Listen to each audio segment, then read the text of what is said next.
Hey everybody, it's Dr. Rimka coming to you from my house, my floor, as I do sometimes. Day 3 water fast. So who's doing it? How you feeling? Quick little update. I did post earlier my pictures of my ketones and my blood glucose, which were a little bit high for me. So remember, the point of this is, so this is glucose in your blood, and then this is the ketones. You want the glucose to drop and you want the ketones to come up, right? So this is sugar and this is fat, basically. So you have two sources of energy, and when you stop eating sugar, blood sugar will go down, and then what happens is the ketones will come up. And then you have this in-between time where you might not be able to utilize ketone bodies yet because your cells are not really adapted to knowing how to use fat, and your mitochondria really struggle to do it. They're broken. You have disorders with that. So you might be in this space where you don't feel real great, right? This is where you have a lot of brain fog and fatigue and other things like that. So it's day 3. I don't feel bad at all. I could definitely eat. I'm just going to say that. Like, I could eat. Just saying. I don't even know if I'm hungry exactly, but I want to eat some good things. So, whatever. Keep sipping the water, right? So anyway, my glucose is at 75, and my ketones, I think it was 1.7 today. It's a little bit less than it was yesterday, and less than it was this morning. I didn't have glucose strips. I had to go to CVS and buy some today. Many of you are doing this without having a meter. I already had one, and I test these things from time to time. I would have thought my glucose would have been lower, okay? Because I can, when I intermittent fast, meaning I don't eat for 18 hours often, not every day, but on a regular basis. And my glucose is down 70, something like that on a daily basis. So this was kind of high, but I'm dealing with a lot of not sleeping. So I guess some of it is jet lag. Some of it is also my son is waking me. So we're jacked up on our schedule. So I've been awake since about 3 o'clock in the morning.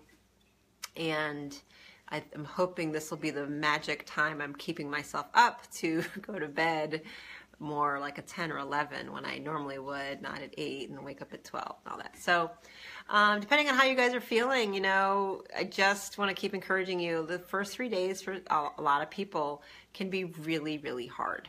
And I did go to work today, and it could be my numbers were that because of just the stress of driving and getting my son ready for school and working and errands and just lack of sleep. So my cortisol is probably up. And when your cortisol goes up, your glucose is going to go up. Your body's going to start making it. So my body is probably doing what's called gluconeogenesis and making more sugar to make it available. So I still am in ketosis. I'm still using that for fuel. I'm not brain foggy or any of that. But I'm thinking about food. So very normal.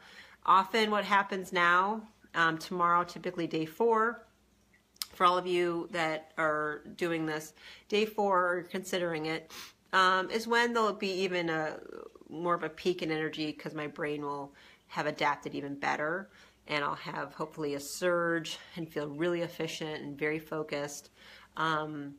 Hopefully part of it just for me is lack of sleep. I might have felt that today, but it's been a while since I've done just water only. So yeah, that's what you expect tomorrow. So what you're really looking for then is that the glucose will drop more, my ketones will go up more, but I'll be utilizing these. That's the difference. It's not just that they're high in my blood, you have to be able to utilize them. So just having big numbers, but you can't use them. I've been around people, numbers are always higher than mine. But then we do the breath test where you can see what you're actually metabolizing, and I'm metabolizing everything. That's why my numbers are lower. So my ketones will be 1.3 and I'm all depressed because theirs are 3.4, but I'm losing more weight and I'm having more energy and I don't have a headache, and they're dealing with that because they're not actually knowing how to their cells can't metabolize it, quite as efficiently yet. And I'm probably a moderate person. I have some broken mitochondria. I have some major autophagy to deal with. So that's what I'm tomorrow really going to get, I'm already starting, I'm basically breaking down parts of my cells that are broken, that the cell was too weak and tired to address itself, to notice like, I really should throw that garbage out, but I'm worn out. And we've all felt that way. We're like, I'll just do it in the morning. And then the morning comes and you still don't do it because you're still tired. So it's kind of what the cells go through. And so now they're going to have the energy, because I've stopped bringing in all the work and energy of digesting food, which is extremely energetic requirement. It takes a tremendous amount of energy to digest and assimilate food. And so when you let your body take a break from that, it uses all those resources to go in and heal things that it didn't have time to heal. Okay? So what's happening now is that major renovation of broken things that need to be disregarded and thrown out. Break it down, chew it up, get rid of it. And the body's so amazing. It takes all that stuff and it uses it. Like, it breaks stuff down, and there's minerals in that stuff. It'll use the minerals. It'll break stuff down to use the fat. It'll use it. It'll find the proteins. It'll break the proteins down to amino acids. It's why there's so much, you have so many nutrients actually available. People think, do I need minerals? Actually, you don't, because it's all trapped in here in all these little broken down parts that you can basically take. It's like being in a junkyard and there's all these broken down cars. Well, if you're allowed to go in, a good mechanic can go and take all those parts and build a brand new car. It's pretty good, right? This is even better, because it's basically going to throw them all out. And then on day 5, my body's going to make a lot more stem cells, and then it's going to start making new everything again. So it's going to increase what it does. So that's where I'm at. Didn't know how you guys are doing. There's a lot of people that are in the big group, so that are going through a lot of discomfort, and I feel so bad for everybody. It's like, but it's surprising to me that people are ready to quit over headaches, or leg pain. It's like, well, it could hurt, but it is healing. It's like if you're dealing with some serious physical issues, there's going to be, you're already in a lot of pain. We do have to sometimes amplify that to let the body come in and do it. It's just like thinking of it like a fever. You need to allow it to do that. It is uncomfortable, but that's how it's healing. So there is some of that goes on, that you go through some discomfort. And I think people just get scared to know, like, it's okay to have a headache. It's okay to have a body part aching. It's okay to throw up several times. It's very common in the first few days that some people throw up. I've never gone through that, but very common. Acid reflux pain, it'll really get intense. If you're struggling with something, that's going to come up. So yeah, my back hurts and my SI joints, this area, like, they hurt every day, but now it's a little bit, it's a little achy. I do have some headaches. It's okay. I just know it's healing, so I'm okay with that. And I think the beautiful part of this is to remind people it's going to end. Like, it doesn't go on forever, which is the big distinction between fasting and, let's say, starvation. That's somebody else is controlling you, and you never know when you're going to eat. I'm very clear. This is my choice of when I'm going to eat again. I know when the pain's going to stop. It's kind of like labor. And if anybody has given birth, it's tremendous pain. Like, 30 some hours. I think I was 28 hours of active labor.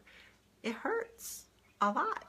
And all you can do is go, I know it's going to end, and millions of people have done this, so I just use that strength. And in this fast, I'm doing something I've never done before. I've never fasted for another person. I've never fasted for the intention of healing someone else.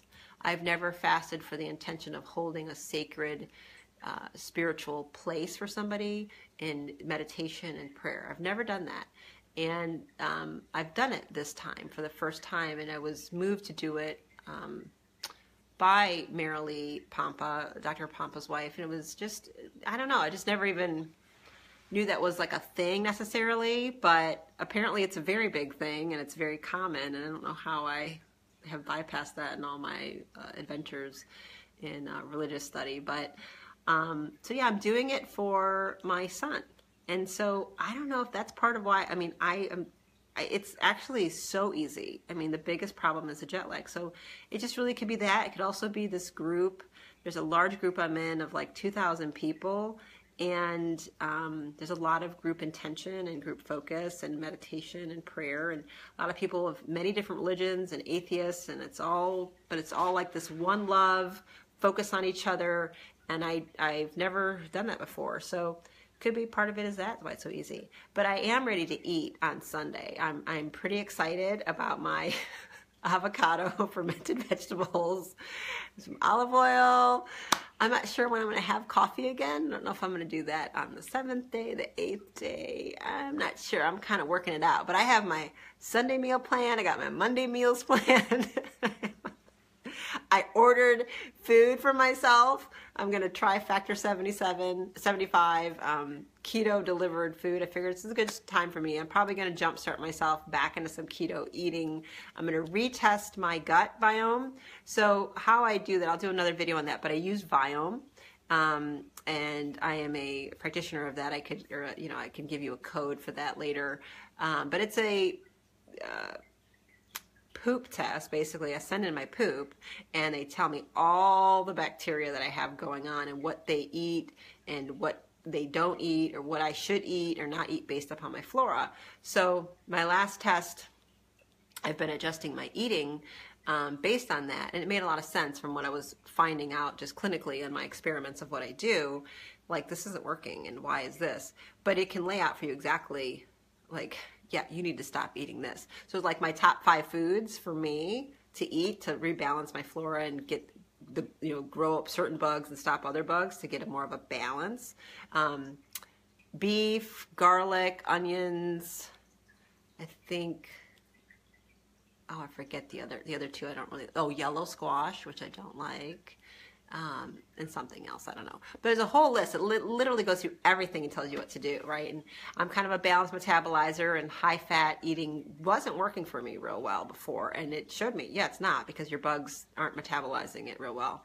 So I'm going to retest. I've been changing what I've been eating, and I went off keto and went just more paleo, put a lot of root vegetables in and other things that it was recommending I need to eat more of. And it makes sense, like, how the flora gets established. Like, some things are really high. I was a vegetarian for 14 years. So I have certain things where the normal should be like 1.7%, and mine's at 24% of that bug.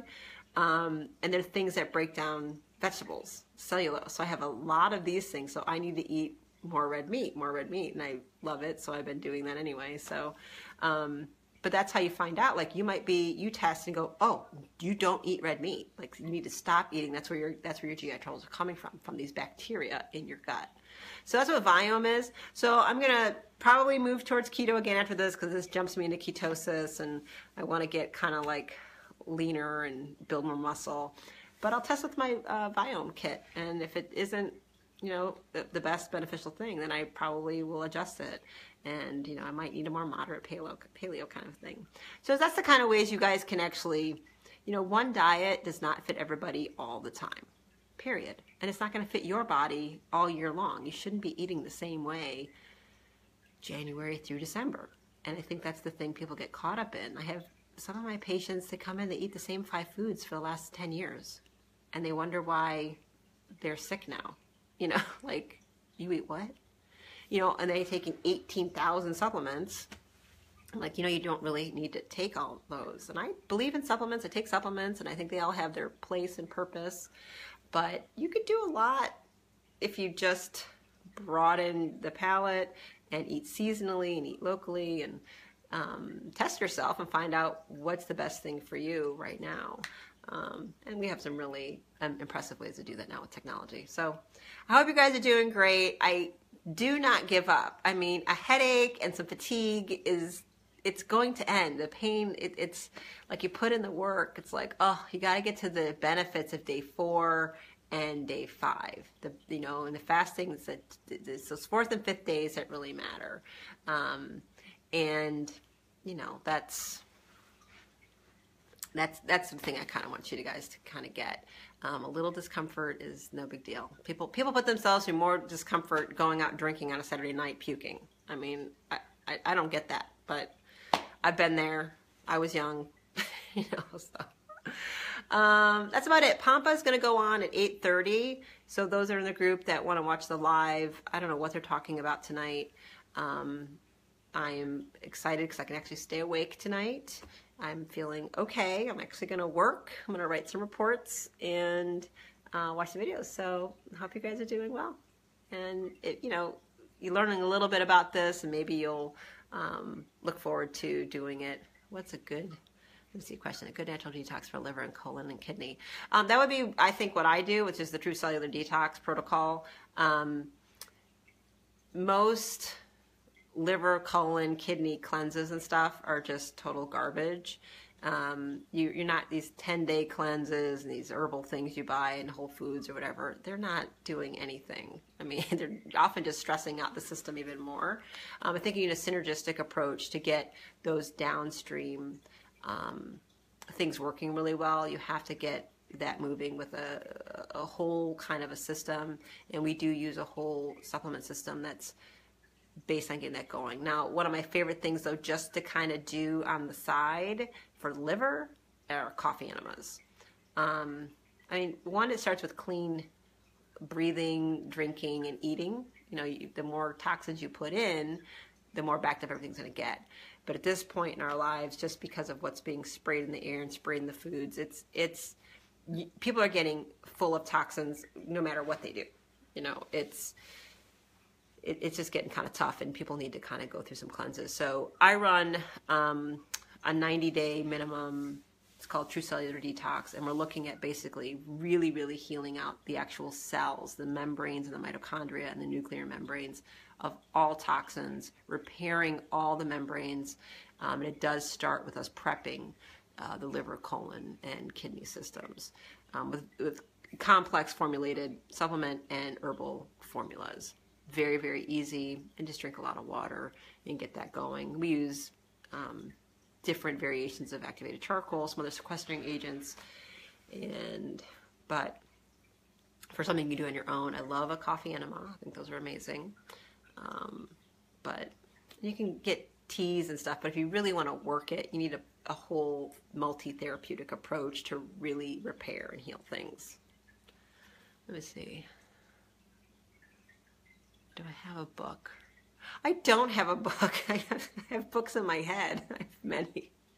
My website is basically a book. Everyone says you just need to put that into a book. So I wrote the whole thing, and it's hundreds of pages of information. And I am in Midtown, Atlanta. So our practice is Ponce Highlands, which is right between Virginia Highlands and Little Five Points. So that's where we are. And again, you guys, it's about doing more research and knowing what's available and having more options. And I have to tell you, like, one of these things with fasting, intermittent fasting leading up to block fasting, which is just extended fast, it's really one of the most powerful things you can do that's totally free. I mean, it costs you nothing.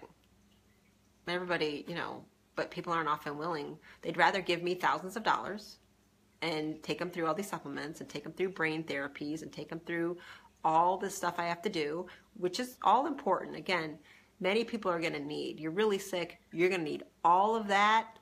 And then we prep you, and then we start fasting you. Okay? It's usually, you have to kind of get into there. I should write a book. What should I write it about, Anna? That's the question. I have just too many things going on. I just need somebody to put me on sabbatical. See, if I just need I need a sabbatical person to pay for me to go off and write a book for 3 months. It'd be awesome. All right, guys. I'm gonna, I'm just babbling at this point. I think I'm not brain foggy, and maybe I am. Maybe I'm starting to hit the point, but I do actually need to work. I have a night off of my son, like, waking me up every 3 hours. So he's not here tonight. He's with his dad. Yay! I'm gonna get to reset. I hope I can really sleep through the night and hit it hard tomorrow. And I have a lot of beautiful people that came into my office with their brain maps that I get to look at and analyze what's going on and help solve and give them some hope. So that's what I'm going to be doing all day tomorrow. So I'm looking forward to it. See you guys. And if you stick in there with this fast, you can do it. And if you're going to get started later, you know, contact me. Maybe I'll do some more things about ways to prep yourself for it, doing simple things like a master cleanse. Because most of this is just psychological. Like, I'm not really hungry, but like seeing my staff with their coffee cups today and the tea, and I had to cook. I'm like, oh, this smells so good. Like, I was driving home from work and I was like, oh, I just stopped at Farm Burger and get some blah, blah, I'm kind of hungry. And I went, oh, right, I can't eat. And every time I do that, I just think, boom, I'm fasting for my son. I do a silent prayer, sometimes even verbal, and say something like, thank you for his healing. Thank you for protecting him. Thank you for this opportunity. I will, you know, like, so it's really kind of cool. It's very different. I'm not saying anybody has to do it. It's the first time I've done it, and I don't know. I'm feeling good about it, and I'm feeling hopeful. So that's what matters. Follow what makes you feel good. See you guys.